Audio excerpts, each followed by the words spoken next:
Hello friends, आप सब कैसे हैं। वेलकम बैक इन बिंदास बिंदु चैनल में। और आज इस टॉपिक पे बात होने आ रही है जिस टॉपिक पे जो है पूरी दुनिया बात कर रही है, जिस टॉपिक पे इंस्टाग्राम, यूट्यूब, फेसबुक, ट्विटर सब जगह जो है वो चर्चा हो रही है, जिनके इतने सारे हैशटैग बन चुके हैं और हर जगह वही बात हो रही है, घरों घरों में बात हो रही है। तो हाँ, आप सही सोच रहे हैं, मैं बात कर रही हूँ कि एसडीएम ज्योति मौर्य की और उनके पति आलोक मौर्य के बारे में। जैसे कि मैंने पिछले वीडियो में बताया उनके बारे में, तो अब बात करते हैं कि यहाँ पर कौन गलत है और कौन सही। देखिए, वैसे तो मैं नहीं डिसाइड कर सकती कौन गलत है कौन सही, पर हाँ, मैं जो बातें सुनती हूँ और जो बातें मैं देख रही हूँ और जो फैक्ट्स मेरे सामने आ रहे हैं उसके बेसिस पे मैं यहाँ पर ये कह रही हूँ कि बात हो रही है कि यहाँ पर ज्योति मौर्य ने जो आरोप लगाए हैं आलोक मौर्य के ऊपर कि पहले तो वो दहेज ले रहे हैं। तो चलिए मैं एक एक बात को क्लियर करते हुए चलती हूँ। दहेज लेने की बात कही तो एक और बात सामने आई है, मतलब कि एक उनके दोस्त हैं जिनका नाम है रामकृष्ण जी।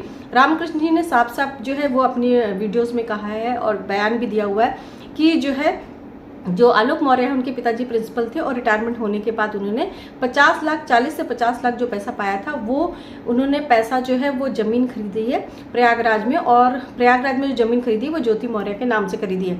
अगर उनको इतना ही लालच होता तो ज्योति मौर्य के नाम से प्रयागराज में जमीन नहीं खरीदी जाती। झलवा इलाके में जो इनका मकान बना है उसकी रजिस्ट्री में आप देख लीजिएगा पैसा कहाँ से ट्रांसफ़र हुआ है। आलोक के पापा प्रिंसिपल से रिटायर हुए थे, उन्होंने अपनी सारी कमाई 40 से 50 लाख रुपया ऑन रिकॉर्ड खाते में ट्रांसफ़र किया है। इनको उसके खाते में ट्रांसफ़र किया, उस पैसे से ज्योति के नाम पे उन्होंने ज़मीन ली। चाहे होते हैं तो अपने नाम से लेते हैं। ये प्रयागराज में लिया गया है जी, प्रयागराज ये में। कब लिया? दूसरा, उन्होंने आरोप लगाया है कि उनको पता नहीं था कि वो एक सफाई कर्मचारी हैं। तो इसका भी जो है खुलासा जो है आलोक मौर्य ने कर दिया है। और उनके जो फ्रेंड हैं जो रामकृष्ण जी हैं, उन्होंने बताया कि ज्योति मौर्य के घर में आना जाना जो है चाचा जी का जो है वो लगा था, मतलब काफ़ी दिन से वो एक दूसरे को जानते थे। और रामकृष्ण जी ने पुलिस वेरिफिकेशन जो करवानी थी आलोक मौर्य जी की, वो उन्होंने करवाई थी सफाई कर्मचारी के लिए। तो ये बिल्कुल मतलब फैक्ट था, ज्योति मौर्य पहले से ही जानती थी कि वो एक सफाई कर्मचारी हैं। तो जानते हुए भी ये शादी हुई है। तो इस तरह का ये जो है, और जो कार्ड पे छपा है ये उन्होंने कहा कि हो सकता हो ये फोटोशॉप का एडिट हो, क्योंकि 2009 में हुआ तो हमने पुलिस वेरिफिकेशन उसमें आता है, तो हमारे साथ आके इनका हमने सफाई कर्मी का पुलिस वेरिफिकेशन कराया। वो इलाहाबाद रहते थे, यहाँ का मैनेजमेंट हम और एक दिनेश मौर्य थे वो देखते थे। घर पे जितने भी कार्यक्रम होते थे तो हमने शादी कार्ड हम ही लोगों ने छपवाया था, उस पर कहीं जिक्र नहीं था। जानते हैं फोटोशॉप का ज़माना है, कोई कहीं से लिख के चीट कुछ भी चेंज कर सकता है, तो सारी चीज़ें क्लियर थी। फिर ज्योति मौर्य ने ये भी बयान दिया है कि जो है उनका जो व्यवहार था बिल्कुल सही नहीं था। इस व्यवहार के लिए एक वीडियो और आया सामने जिसमें उनकी जो मकान मालकिन है वो कह रही हैं, जहाँ पर पहले ज्योति मौर्य रहती थी, उन्होंने कहा कि ये लोग बहुत गरीब थे इसलिए वो रेंट कम लेती थी इनसे। और उन्होंने बताया कि दोनों हस्बैंड वाइफ की ट्यूनिंग बहुत अच्छी थी, बहुत एक दूसरे को प्यार करते थे। बल्कि जो उनके पति थे आलोक मौर्य अपनी पत्नी को बहुत ज़्यादा प्यार करते थे, और जब भी कभी वो बीमार वगैरह पड़ जाती थी तो वो बहुत ज़्यादा तड़प जाते थे और डॉक्टर के पास तुरंत लेके जाते। 2009 में जब उनकी शादी हुई और 2016 में जब एसडीएम बनी, तो एसडीएम बनने के बाद ये सारे आरोप लगाने शुरू कर दिए उन्होंने। और उनको मतलब कि चाहिए कि जो है वो अलग होना चाहती हैं आलोक मौर्य से। आलोक मौर्य को कहाँ से परेशानी स्टार्ट हुई, क्योंकि आलोक मौर्य ने अपना बयान दिया कि जब उन्होंने देखा कि जो है एसडीएम निवास में जैसे कि मनीष दुबे जी को सब लोग जानते हैं। मनीष दुबे के बारे में मैंने पिछले वीडियो में भी जिक्र किया था कि मनीष दुबे को एसडीएम आवास में दोनों लोग को एक साथ रंगे हाथों पकड़ा था आलोक मौर्य जी ने। तब से उनको मतलब वो बहुत ज़्यादा दुखी थी और उन्होंने रामकृष्ण जी से ये बात कही कि जो है उनकी पत्नी कहीं गलत है। सरकारी आवास था वहाँ पे, तो उस आवास पे इन लोगों को आपत्तिजनक हालत में देखें। एसडीएम का सरकारी आवास होता है, उस समय ये इलाहाबाद ही थी, तो उस समय नहीं बताएं। ये बहुत तकलीफ में थे आलोक जी, लेकिन बता नहीं रहे थे, किसी से भी नहीं कुछ शेयर कर रहे थे, काफ़ी तकलीफ। इसके बाद जब वो ज्योति मौर्य जी लखनऊ आई तब भी इस तरह का उन्होंने सीन देखा, और उसके बाद से फिर उनका जो है मोबाइल उन्होंने देखा तो मोबाइल पे उनको मारने की बात लिखी गई थी। तो ज्योति मौर्य का कहना है कि उनके मोबाइल को हैक किया गया है और हैक करने के बाद उनकी सारी डिटेल्स जो है निकाल ली गई हैं। इस तरह की बात उन्होंने कही। हम जो पत्नियां होते हैं ना, अगर हमारे हस्बैंड हमारे मोबाइल को देखते हैं या हम उनके मोबाइल को देखते हैं तो आपको पता है हमें कोई ऑब्जेक्शन नहीं होता, क्योंकि जब चोर नहीं तो डर किस बात का। तो ये ज्योति मौर्य ने जो कही, चलो ठीक है आप SDM हो, बहुत बड़े पोस्ट पे हो, समझ में आता है, पर पति पत्नी के बीच में इस तरह से कुछ नहीं होता, क्योंकि पति जो है, मैं तो मानती हूँ मेरे पति मुझे कभी बदनाम करने की कोशिश नहीं करेंगे अगर मैं सही हूँ। अगर मैं गलत होती तो कहते हैं ना कि इतने साल तक रिश्ता चलाने के बाद, आज 14 साल जब रिश्ता हमारा चल गया है, तो फिर वो मुझे बदनाम करने की कोशिश क्यों करेंगे। और आपकी 2009 में शादी हुई है और मेरी 2008 में शादी हुई है, तो 14 साल आप अगर उसके साथ आप रही हैं, 13-14 साल, तो ये तो मतलब ही नहीं बनता कि यहाँ पर फ़ोन वाली। तो आपने कहा कि फ़ोन हैक हो गया है क्योंकि आप SDM थी, तो फिर ये बताइए कि ये मारने वाली बात वहाँ पर कहाँ से आई। तो इसके बाद जब मारने वाली बात आई तभी आलोक मौर्य ने अपनी बात को मीडिया में रखा और तब ये बात आई, क्योंकि उनको लगा कि उनकी जान को खतरा है। और रामकृष्ण जी ने कॉन्फ्रेंस पे जो है बात कराई थी ज्योति मौर्य की आलोक मौर्य के साथ में। तो कॉन्फ्रेंस में जब वो बात कर रही थी तो अपने ससुर को बाप बाप के नाम से प्रोनाउंस कर रही हैं, वीडियो में पूरा सुनाई दे रहा है। लेकिन उन्होंने एक बदतमीजी भरी बात कही थी, उनके पिता को बाप कह रही थी, बाप बाप कह के बात कर रही थी, और ये कह रही हैं कि तुम सफाई कर्मी हो, तुम्हारे मन में वही कूड़ा उठाते हो, कूड़ा भरा, ये सब उनकी तुच्छ। और साथ ही साथ वो ये बोल रही हैं कि तेरा दिमाग कूड़े वाला है, कूड़ा उठाता है तो तेरा दिमाग भी कूड़े वाला है।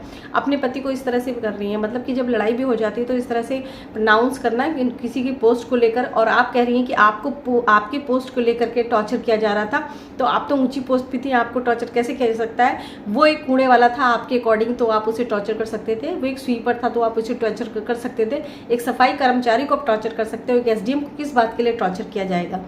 तो सारी बातें जो इल्ज़ाम लगाए जा रहे हैं आलोक मौर्य पे, वो आलोक मौर्य ने सारे इल्ज़ामों को खारिज किया है और उन्होंने सारी चीज़ें सबूत दी हैं। जितने लोग आए हैं वो सामने से, उससे तो यही लगता है कि ज्योति मौर्य भी अभी अपने आप को कहीं साबित नहीं कर पाई हैं। दूसरे उनके जो लफ्ज़ हैं, उनके जो उनका संवाद करने का तरीका है, जब आप किसी का सम्मान करते हो, बात करते हो, फिर जब आप नहीं जीत पाते तो आप फ़ोन कट कर देते हो। क्यों? क्योंकि आप कहीं ना कहीं कुछ गलत कर रहे हो। दूसरी चीज़ यहाँ पर ये कही जा रही है कि भाई एक औरत को ही सब लोग क्यों दोष दे रहे हैं। बहुत सारे आदमी होते हैं, औरतों को छोड़ देते हैं, तब तो कोई उसे कुछ नहीं कहता। तो मैं आपको बता दूं कि औरतों का जो दर्जा है ना, वो उस तरह से नहीं होता, भेड़ बकरियों की तरह नहीं होता।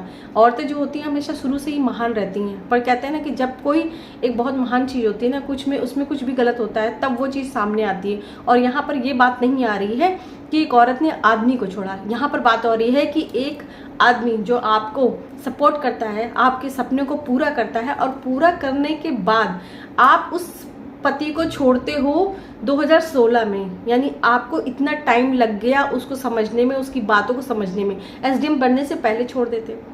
बात यहाँ पर जो लोग कह रहे हैं कि एक औरत के पीछे क्यों पड़ गए हैं, ये डाइवोर्स का पहला केस नहीं है, जैसे उन्होंने खुद कहा है, ये छोड़ने का पहला केस नहीं है। पर बात यहाँ पर ये नहीं है, बात यहाँ पर ये है कि आप बनने के बाद आपने क्यों छोड़ा। अगर आपको छोड़ना था तो आप पहले छोड़ देते, ना। क्वेश्चन ये था कि आपको अगर परेशानी तो पहले छोड़ देते। आप इंतजार कर रहे थे कि आप SDM बन जाओ, अच्छी पोस्ट पे चले जाओ, आपको कुछ हासिल हो जाए, उसके बाद आप छोड़ो।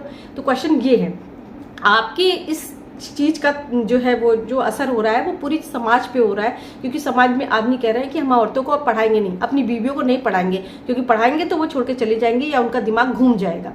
यहाँ पर खान सर है, खान सर को लोग बहुत अच्छे से जानते हैं। खान सर की कोचिंग में 93 लेडीज़ ने, मतलब 93 बीवियों ने अपनी पढ़ाई को सेक्रीफाइस किया है ड्यू टू दिस, क्योंकि उनके पति कहते हैं कि इनका दिमाग चढ़ जाएगा अगर वो अच्छी पोस्ट पर पहुंच जाएंगी। तो ज्योति मौर्य ने एक बात और कही है, उन्होंने कहा है कि उसने कभी ये नहीं कहा कि मुझे प्यार मोहब्बत के लिए मेरे परेशान है। वो तो ये कह रहा है कि जो पैसा उसने लगाया है, उसने इतना पैसा लगाया, तो भाई देखिए जो पैसा उसने लगाया है, अगर उसके लिए वो कह रहा है कि उन्होंने इतने किया, वो आपको अपने प्यार का वास्ता दे रहा है। और जब कभी पैसा माँ बाप भी लगाते हैं ना, तो वो कहते हैं कि मैंने इतना पैसा लगाया, मेरा बेकार गया। पर मेरा कभी कभी होता है कि मैंने इतना पैसा लगाया, बेटा अच्छा चला गया, तो माँ बाप भी कहते हैं। तो वो आपके पति ने कह दिया तो कौन सी बड़ी बात हो गई। दूसरी चीज, मनीष दुबे की एक बात पे मुझे बहुत ज़्यादा ऑब्जेक्शन है, जो उन्होंने कहा कि मनीष दुबे ने कहा कि क्या उसके पति को पता भी है कि पीसीएस में कितने पेपर होते हैं? मनीष दुबे जी, आप ये बात बताइए कि अगर किसी के पिता सब्जी वाले हैं, अगर किसी के पिता मैं कहती हूँ कि फेरी वाले हैं, या किसी के पिता 4th क्लास कर्मचारी है और उसका बच्चा डॉक्टर बन जाता है, तो क्या वो बच्चा पूछेगा कि पापा आपको क्या पता भी है कि कितने पेपर होते हैं? क्या माँ बाप जो पैसा लगाते हैं उनको ये पता होना चाहिए कि डॉक्टर बनने के लिए, इंजीनियर बनने के लिए या पीसीएस बनने के लिए आपके कितने पेपर होते हैं, उनको पता होना चाहिए? क्या किसी माँ बाप को, जो हमारी जनरेशन है, मैं एमसीए हूँ, क्या मेरे पापा को पता था कि एमसीए में कितने पेपर होते हैं? उनको नहीं पता था, उन्होंने सिर्फ पैसा लगाया, और पैसा लगाकर आज मैं इस काबिल बन गई हूँ। तो मेरे पापा यही कहते हैं कि बेटा मैंने पैसा लगाया और स्वार्थ हो गया, और नहीं स्वार्थ होता तो वो कहते पैसा लगाया और फिर भी स्वार्थ नहीं हुआ। तो ये चीज़ें तो मुझे बिल्कुल समझ में नहीं आई। इस तरह से क्रिटिसाइज मत करिए किसी भी छोटे वर्ग के लोगों को। और आज मैं, मेरे अकॉर्डिंग तो आज भी मैं कहूँगी कि ज्योति मौर्य जो मिसाल दे रही हैं उसकी वजह से औरतों पे बहुत ज़्यादा फर्क आने वाला है। क्योंकि जब औरतें जो सेक्रीफाइस की देवी होती है, औरत जो महान होती है, औरत जो अपने कैरियर को सेक्रीफाइस करती है अपने परिवार और बच्चों के लिए, उसके लिए आप बहुत गलत एग्जाम्पल दे रही हैं। क्योंकि सारे पति जो है वो डर जाएंगे और अपनी पत्नियों को आगे बढ़ने कभी नहीं देंगे, क्योंकि ये जो एग्जाम्पल है बिल्कुल सही नहीं है। तो आई होप सो जो बातें मैंने कही है, अगर आप लोग सहमत हो या आप लोग नहीं भी सहमत हो तो भी आप कमेंट कर सकते हैं कि मैं कहाँ पर गलत हूँ। मैं आपको नेक्स्ट वीडियो में जरूर रिप्लाई दूंगी। आज के लिए इतना ही, बस, धन्यवाद।